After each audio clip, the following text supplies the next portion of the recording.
Okay friends, in previous lecture we are discuss about the succession or ecological succession. In ecological succession, the depending upon the nature, plant successions पाहिला आपण ज्याला म्हटलं hydras and xerac succession. Now after that, today we have started the most essential and important article belongs to the ecosystem, that is called as the nutrient cycling. याच्या आधी आपण mineral nutrition मध्ये पाहिलेला आहे the different types of essential elements which is required for the living organism, that is known as the nutrients. कोणते आहेत ते nutrients? The nutrients are like that the carbon, hydrogen, oxygen, nitrogen, molybdenum, boron, iron, all these are all the essential for the living organism, that is called as the nutrients. Now इथं आपल्याला पाहायचं आहे की nutrients cycling मध्ये first of all the organism needs the constant supply of nutrients for their growth, for their reproduction, for their various types of body functions occurring inside the living organism. At that time they require the different types of nutrients. For example, blood clotting factor असेल तर calcium is required, contraction, relaxation, position साठी काय लागतं पुन्हा calcium ions लागतात, किंवा the different structural biomolecule च्या formation साठी phosphorus आहे, nitrogen आहे. It means that the nutrients is a constant supply किंवा required for the living organism.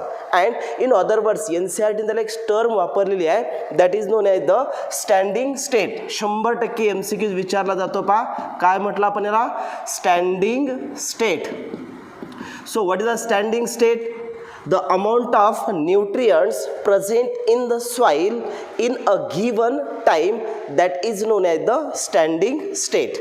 So standing crop आणि स्टँडिंग स्टेट हे दोन टर्म्स वेगळे आहेत. आपण याच्या आधी पाहिलेला स्टँडिंग क्रॉप ज्यावेळेस आपण दोन फूड चेन्स पाहिल्या होत्या, त्यातील फर्स्ट आपण detritus food chain and second one is the grazing food chain. जे आपण स्टार्ट करतात not dead and decaying organic matter त्याला काय म्हटलं आपण डिट्रायटस फूड चेन, आणि जो लिव्हिंग ऑर्गॅनिझम पासून स्टार्ट होतं त्यांना काय म्हटलं आपण ग्रेझिंग फूड चेन. त्यांच्यामध्ये जे नेक्स्ट ट्रॉपिक लेवलला जे बायोमास असतं त्यांना काय म्हटलं आम्ही स्टँडिंग क्रॉप असं म्हटलं. हा term standing state. So what is the standing state? The amount of nutrients like that the carbon, nitrogen, phosphorus or calcium present in the soil in a given time, that is known as the standing state. For example, एखाद्या particular ecosystem मध्ये त्या soil मध्ये जे nutrients आहेत, ज्यातले कोणते nutrients म्हटलं मी carbon असेल किंवा नायट्रोजन असेल, फॉस्फरस असेल किंवा कॅल्शियम्स असतील, all these are the nutrients which is located inside the soil at a particular given time, so that is known as the standing state. पण यांचं काय पाहिलं जातं अमाउंट. काय म्हटलं पहा शब्द अमाउंट जे आहे ते अमाउंट कुणाचं कार्बन, नायट्रोजन, फॉस्फरस, कॅल्शियम यांना अदर वर्ड्स मध्ये काय म्हटलं आम्ही nutrients. The amount of nutrients present in the soil in a given time present in an ecosystem, that is known as the standing state. And that amount it becomes varies depending upon the ecosystem. It means that different types of ecosystem which having the different amount or different standing state in the different ecosystem. Ecosystem हे particular desert असेल किंवा ecosystem हे hydras असेल किंवा ecosystem हे forest मध्ये असेल, tropical rain forest असेल, तर प्रत्येक ठिकाणी ecosystem मध्ये त्याचं standing state हे varies असेल. इक्वल असेल का नाही आहे. म्हणजे amount of carbon present in particular ecosystem, ocean ecosystem म्हटलं तर कार्बनचं जर आपण त्या ठिकाणी अमाउंट पाहिलं तर कार्बनचं अमाउंट मोर असते as compared to the forest. म्हणजे या गोष्टी आपल्याला लक्षात ठेवायचं आहे की standing state present in an ecosystem these are varies and depend upon its seasonal. Depending upon the season, now this nutrient it becomes variable, so that is called like the standing state. First term.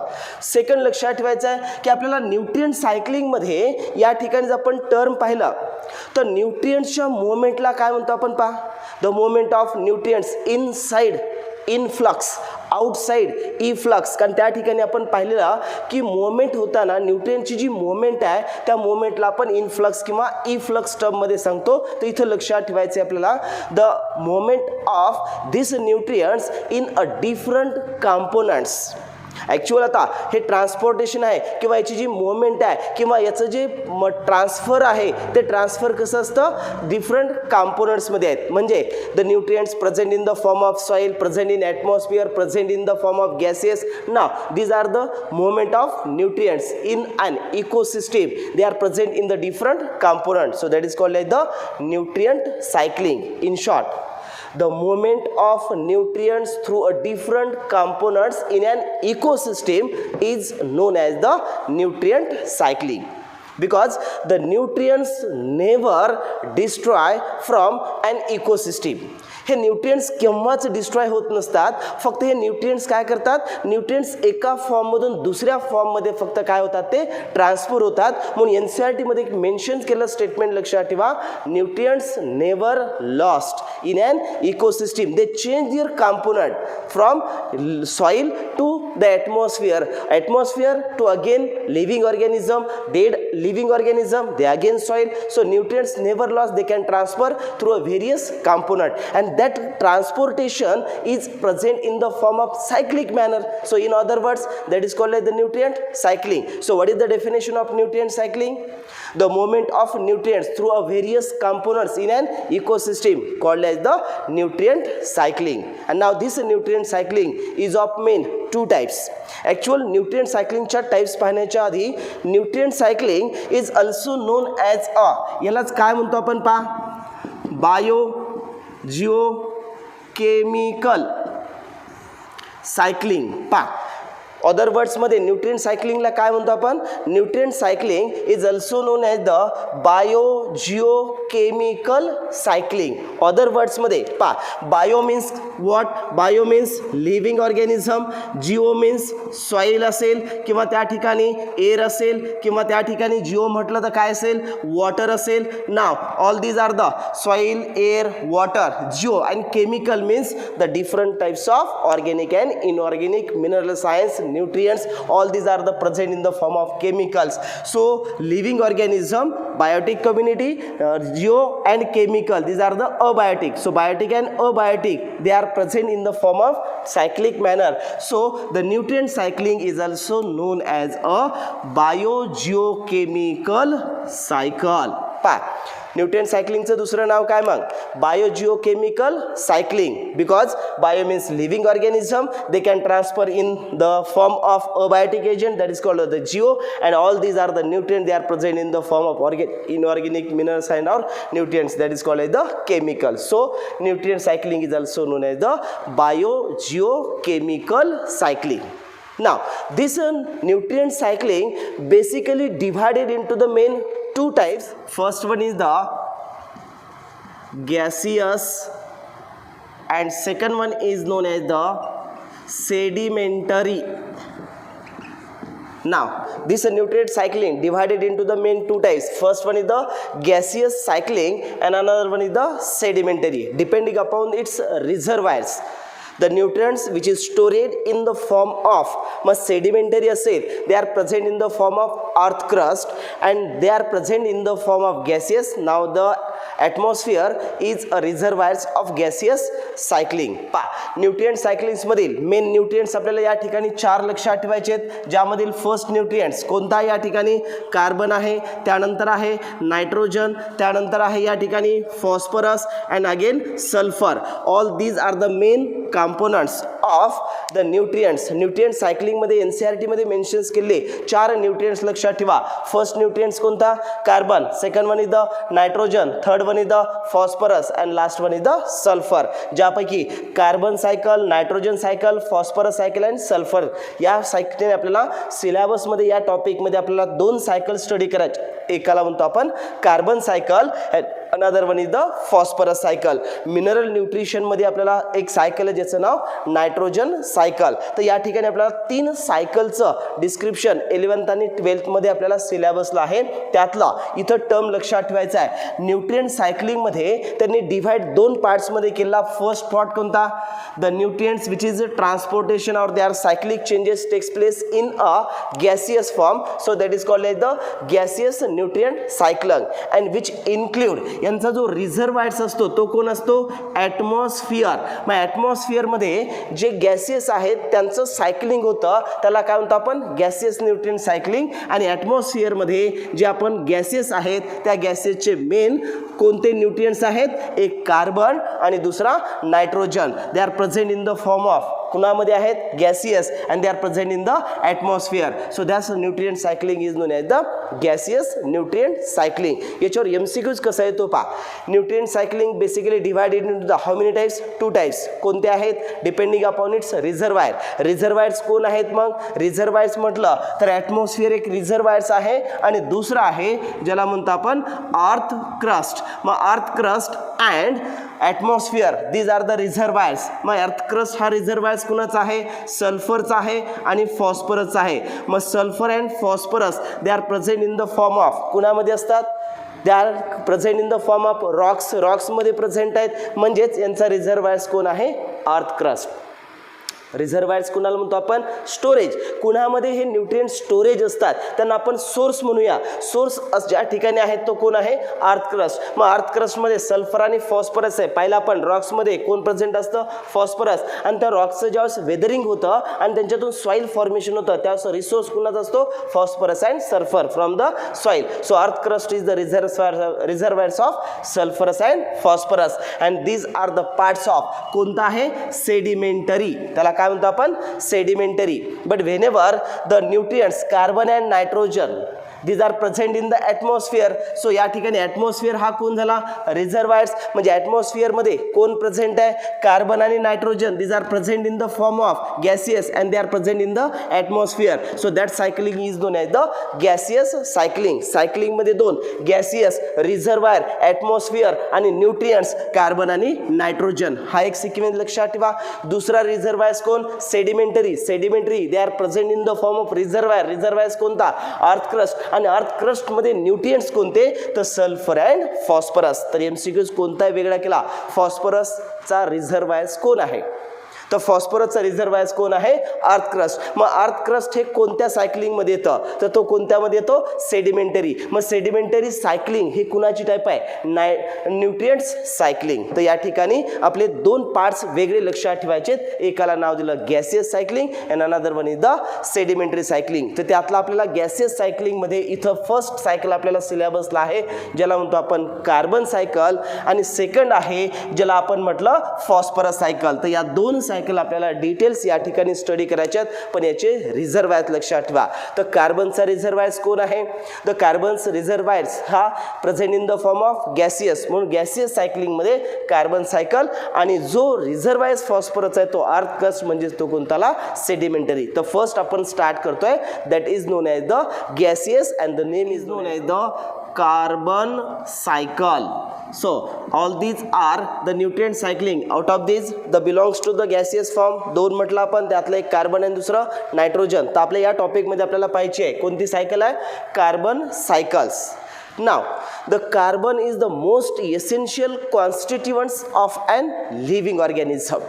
जर पाहिलं असेल आपण तर living ऑर्गॅनिझममध्ये जे major biomolecules आहेत त्यातला जो main components आहे तो कोण आहे? Carbon. So carbon is the most essential nutrients for the all living organism. याचं जर इस्टिमेट पाहिलं आपण तर ऑर्गॅनिझममध्ये त्याच्या ड्रायवेट जर पाहिलं आपण तर ड्रायवेटमध्ये 49% ऑफ कार्बन प्रेझेंट इन कुणामध्ये प्रेझेंट असतो? Present in their dry weight. कोणत्याही लिव्हिंग ऑर्गॅनिझमचं जर आपण ड्राय वेट पाडलं तर त्या ड्राय वेटमध्ये नियर अबाउट 49% जर कोणता कॉम्पोनंट असेल तर कोणता कॉम्पोनंट्स आहे तो कॉम्पोनंट्स आहे carbon. So carbon is the most essential constituents of all living organism. Whenever कोणत्याही लिव्हिंग ऑर्गॅनिझममध्ये ज्यावेळेस आपण वॉटर कंटेंट रिलीज करतात त्यावेळेस तो रिमेनिंग जो पार्ट्स आहे त्याला काय म्हणतो आम्ही? Dry weight. एखाद्या कुठल्याही ह्युमन बॉडीमधील जे अमाऊंट ऑफ वॉटर जे आहे ते प्रोटोप्लाझ्मिक कंटेंटमध्ये जी अमाऊंट ऑफ वॉटर आहे तो अमाऊंट हा फर्स्ट कोण आहे? Water. And next to water जर पाहिलं तर कोण आहे? तो कार्बन. वॉटरला ज्यावेळेस आपण बॉडीतून रिलीज करतात त्यावेळेस रिमेनिंग जो पार्ट्स असतो त्यांना काय म्हणतो आपण? Dry weight. आणि त्या ड्राय वेटमधले सगळ्या न्यूट्रिएंटचं कंपॅरिझन केलं तर ओनली कार्बन त्यांच्यामध्ये किती असतो? 49% carbon present in their dry weight of an organism. हे फर्स्ट कॉन्स्टिट्यूट लक्षात ठेवा, MCQs विचारला जातो. याच्यानंतर कार्बन, ज्यावेळेस आपण टोटल ग्लोबल कार्बन जर पाहिलं, रिझर्वायर्स पाहिलं, तर त्याच्या रिझर्वायर्समधील 71% carbon they are present in oceans. कुणामध्ये प्रेझेंट आहे? ओशियन्समध्ये प्रेझेंट आहे. मग ओशियनिक कार्बन जो आहे किंवा ओशियन्समध्ये जे डिझॉल्व्ड फॉर्ममध्ये जो कार्बन आहे त्याचं जर कॉन्स्टिट्यूट पाहिलं आपण, त्याचं कंटेंट पाहिलं तर किती आहे तो? 71%. सेकंड MCQs तयार होऊ शकतं. फर्स्ट एस्टिमेट काय सांगितलं आपण?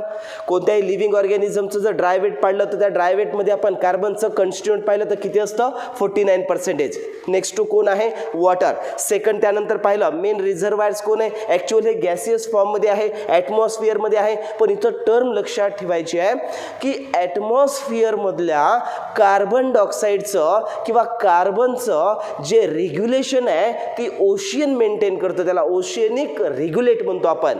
सो ओशियन्समध्ये जो मेन कार्बन आहे तो डिझॉल्व्ड फॉर्ममध्ये असतो आणि ते कंटेंट किती आहे? 71%. तर कार्बन ओशियन्समध्ये किती असतात? 71%. एक इस्टिमेट काढलं होतं पहा, the according to the annual estimated, यांच्यामध्ये 4 × 10⁻13 किलोग्राम.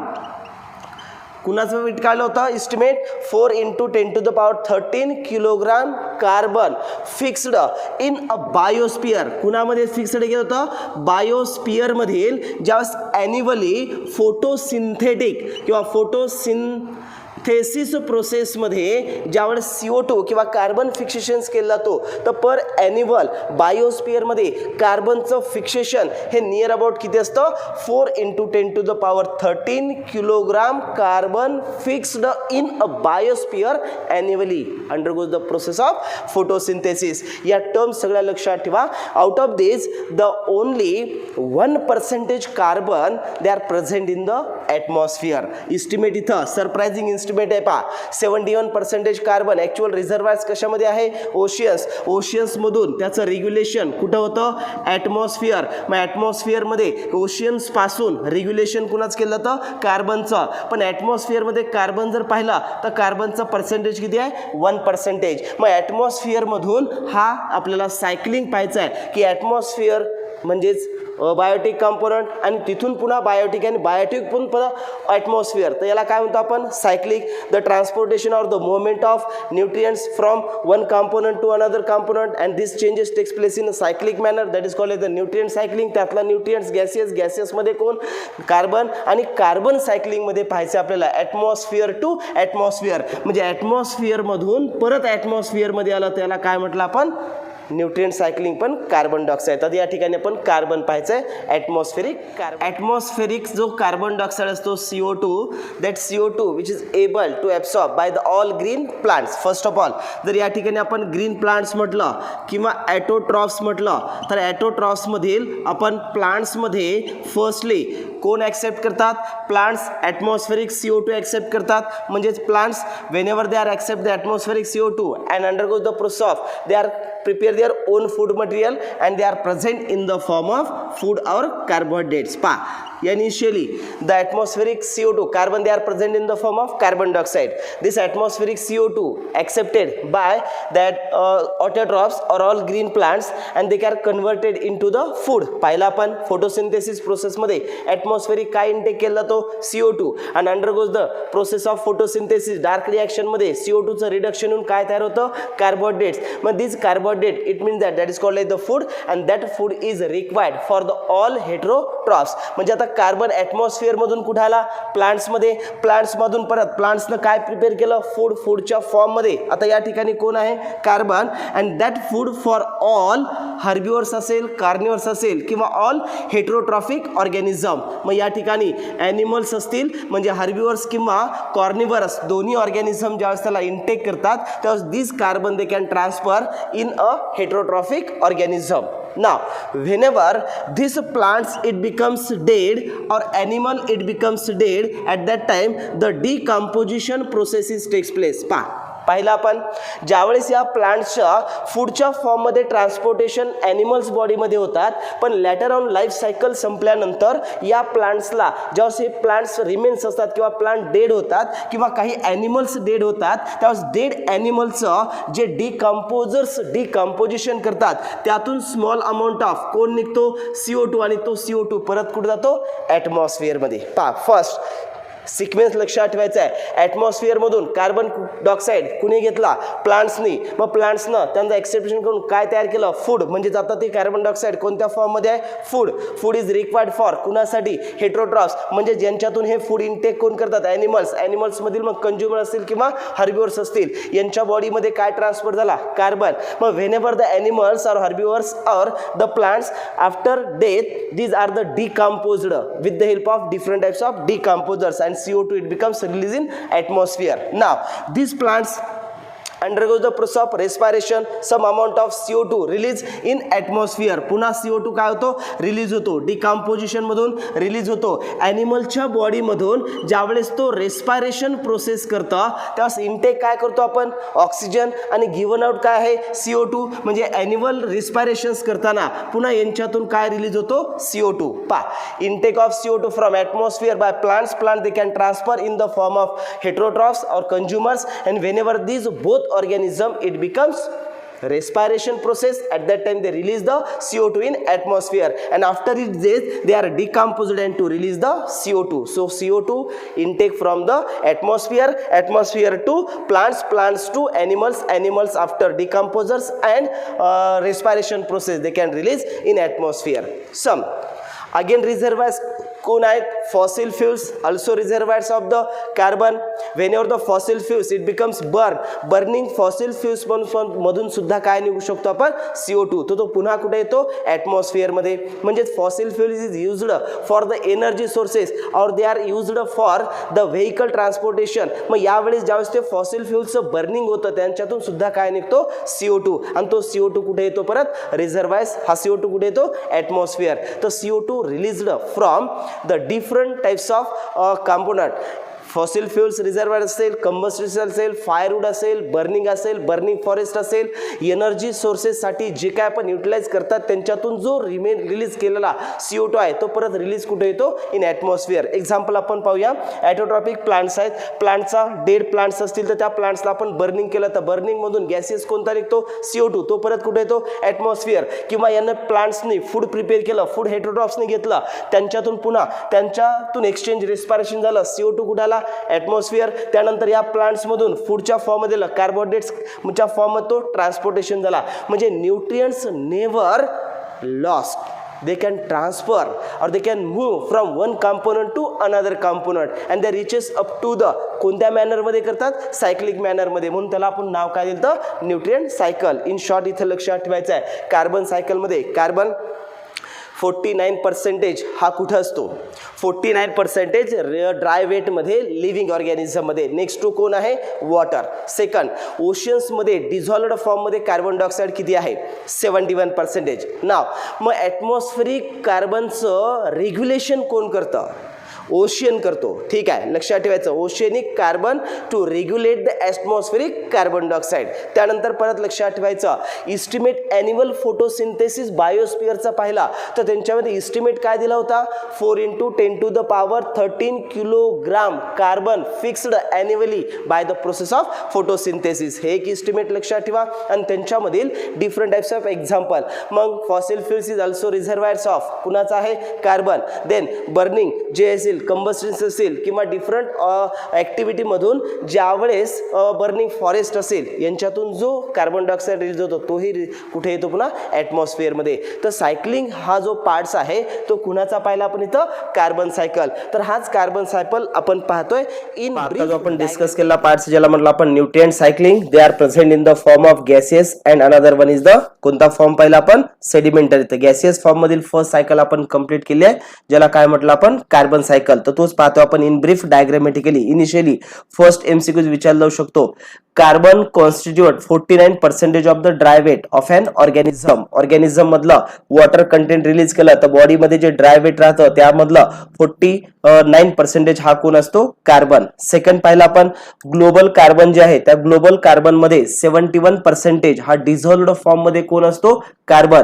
आणि हा ओशियन्स ऍक्च्युअल रेग्युलेशन कुणाचं करतो? ऍटमॉस्फेरिक कार्बनचं. म्हणजे ऍटमॉस्फिअर मध्ये जे 1% कार्बन आहे ऍक्च्युअल तोच रेग्युलेशन करतात, पण त्याचं रेग्युलेशन ऍटमॉस्फिअर मधलं पर्सेंटेज किंवा rate of release of carbon in atmosphere from the oceans is regulated due to the presence of some changes. पण ऍक्च्युअल आपल्याला त्या डिटेल्स मध्ये इथं जायचं नाहीये, इथं लक्षात ठेवायचं आहे मेन रिझर्व्हायर डिझॉल्व्ह फॉर्म मध्ये 71% ओशियन्स मध्ये आहे आणि हाच ओशियन्स हा ऍटमॉस्फिअर मधल्या कार्बनचं काय करतो? रेग्युलेशन करतो. तर ऍटमॉस्फिअर मधून आपल्याला सायक्लिक चेंजेस पाहिजेत. अनदर वन रिझर्व्हायर्स पाहिला आपण fossil fuels is also reservoirs of the carbon. Now again the fossil fuels whenever combustion किंवा या ठिकाणी डायग्राम मध्ये तुम्ही पाहू शकताय CO2 कुठं प्रेझेंट आहे? ऍटमॉस्फिअर मध्ये. या CO2 ला एक्सेप्ट कुणी केलं? प्लांट्सनं.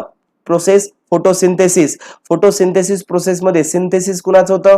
फूड, म्हणजे ज्याला शुगर किंवा स्टार्च म्हणतो आपण. याच टायमिंगला at the same time that plants undergo the process of respiration to release the CO2 in atmosphere. Then यानंतर पहा this sugar or food they can intake inside the कुणा इनटेक किंवा फूड फॉर द कुणासाठी असू शकतो? हार्बिवर्स किंवा carnivores किंवा त्याला आपण काय म्हणू? हेट्रोट्रॉप्सला. मग हेट्रोट्रॉप्स ऑर्गॅनिझम एनिमल्स ज्यावेळेस रेस्पिरेशन करतात त्यावेळेस रिलीज काय करतात? CO2. अगेन कुठं? ऍटमॉस्फिअर. आणि एनिमल्स आणि या प्लांट्सचं ज्यावेळेस डेथ होते त्यावेळेस यांचं डिकम्पोजिशन होऊन त्यांच्यातून रिलीज काय होतो? तर त्या रिलीज हा परत त्या ठिकाणी CO2 होतो. त्यानंतर फॉसिल फ्युल जो रिझर्व्हायर्स आहेत त्याचं कंबस्ट्रेशन किंवा इंडस्ट्रियल बर्निंग केल्यानंतर त्यांच्यातून हा CO2 परत कुठे येतो? ऍटमॉस्फिअर. तर त्या सायकलला काय म्हणतो आपण? कार्बन सायकल असं म्हणतात. So carbon cycle is a very simple. After that पा फूड ज्यावेळेस आपण म्हणतात रेस्पिरेशन प्रोसेस मध्ये काय होतं? रेस्पिरेशन प्रोसेस मध्ये in presence of aerobic respiration पा due to the presence of mitochondria. Mitochondria काय करतो? तर त्या ठिकाणी क्रेब्स सायकल आणि इलेक्ट्रॉन ट्रान्सपोर्ट सिस्टीम मध्ये फूडचं कन्व्हर्जन कशामध्ये करतो? तो carbon dioxide, water and energy. पा एरोबिक रेस्पिरेशन मध्ये intake of O2 and given out CO2 and due to the presence of different types of enzymes present inside the mitochondria which convert the glucose into the simple inorganic substance like CO2, water and energy. मग mitochondria मधून energy release होते, metabolism साठी water release होतं आणि जो CO2 release होतो तो CO2 सुद्धा रेस्पिरेशन मधून कुठे जातो? In atmosphere. तर CO2 आपण कार्बन साठी पाहतोय. कार्बन हा रिलीज कुठे होतो? तर ऍटमॉस्फिअर मध्ये. रेस्पिरेशन प्रोसेस मग ऑटोट्रॉप्स असतील किंवा हेट्रोट्रॉप्स दोन्ही प्रोसेस मध्ये हा काय केला जातो? ऍटमॉस्फिअर मध्ये रिलीज केला जातो. तोच पाहतो आपण. फोटोसिंथेसिस मध्ये इनटेक केला, O2 रिलीज केला, फोटोसिंथेसिसने फूड प्रिपेअर केला, फूड प्रिपेअर करून तो हेट्रोट्रॉप्स साठी आपण रिलीज केला. हेट्रोट्रॉप्सला पुन्हा दोन्ही प्रोसेस मधून रेस्पिरेशन मधून काय रिलीज करतो? तो तर CO2 ऍटमॉस्फिअर मध्ये रिलीज केला जातो. Now again main reservoirs of the carbon dioxide are in the form of oceans and rocks. मग ओशियन्स मध्ये किंवा रॉक्सच्या फॉर्म मध्ये सुद्धा त्या ठिकाणी कोण असतो? तर कार्बन डिझॉल्व्ड फॉर्म मध्ये वॉटर मध्ये किंवा रॉक्स मध्ये प्रेझेंट आहे. त्यामधील actual ones there the precipitate as the calcium carbonate limestone म्हणतो आपण, हाही कार्बनचा कोण आहे? रिझर्व्हायर्स आहे. तर main now on lands and in water plants undergo the process of photosynthesis. पा फोटोसिंथेसिस प्रोसेस कुठे आहे? टेरेस्ट्रियल असेल किंवा ऍक्वॅटिक असेल तर हे ऍक्वॅटिक किंवा टेरेस्ट्रियल मध्ये दोन्ही प्रोसेस मध्ये तो काय करतोय? तर फोटोसिंथेसिस प्रोसेस आणि कार्बोहायड्रेटच्या फॉर्म मध्ये तो सिंथेसिस करतायत. या ठिकाणी इन ब्रीफ जर आपण पाहिलं पा ब्रेकडाऊन इनिशियली स्टार्ट करा. Atmosphere CO2 present in the atmosphere. This CO2 they can absorb by green plants undergo the process of photosynthesis. photosynthesis मध्ये प्रिपेअर काय करतो? तो फूड. ऍक्च्युअली या प्लांट्स मधून रेस्पिरेशन झालं, रेस्पिरेशन प्रोसेस मधून ऍटमॉस्फिअर मध्ये हा एक पार्ट. देन ट्रान्सफर कंटिन्यू जर पाहिला पण फोटोसिंथेसिसचं जे फूड आहे इनटेक कुणी केलं? हेट्रोट्रॉप्सनी इनटेक केल्यानंतर यांच्यामधून रेस्पिरेशन होतं, परत कुठे आला? ऍटमॉस्फिअर. त्यानंतर या प्लांट्सचं किंवा या ऑटोट्रॉप्स आणि हेट्रोट्रॉप्सची डेथ होते. डेथ झाल्यानंतर यांचं डिकम्पोजिशन होतं, डिकम्पोजिशन ब्रेकडाऊन होतं, ब्रेकडाऊन होऊन परत पुन्हा तो कुठे येतो? इन ऍटमॉस्फिअर, ऑल्सो रिझर्वायर्स मग जे फ्युल्स म्हणून आहेत बर्निंग फॉर्म मध्ये आहेत तर त्या बर्निंग फॉर्म मधून परत रिलीज काय होतो CO2. तर या ठिकाणी लक्षात ठेवायचं आहे की fossil fuels also represent the reserve of carbon dioxide carbon आणि याच्यामध्ये human activities have the significantly influence of the carbon cycle.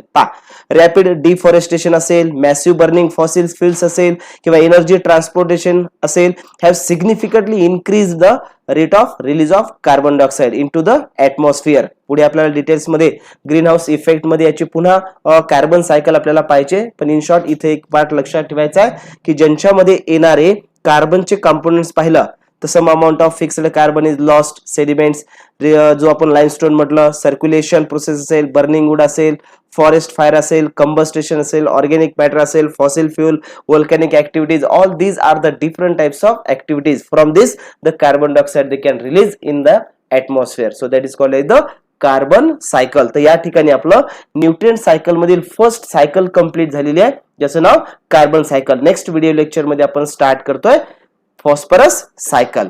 Okay, thank you.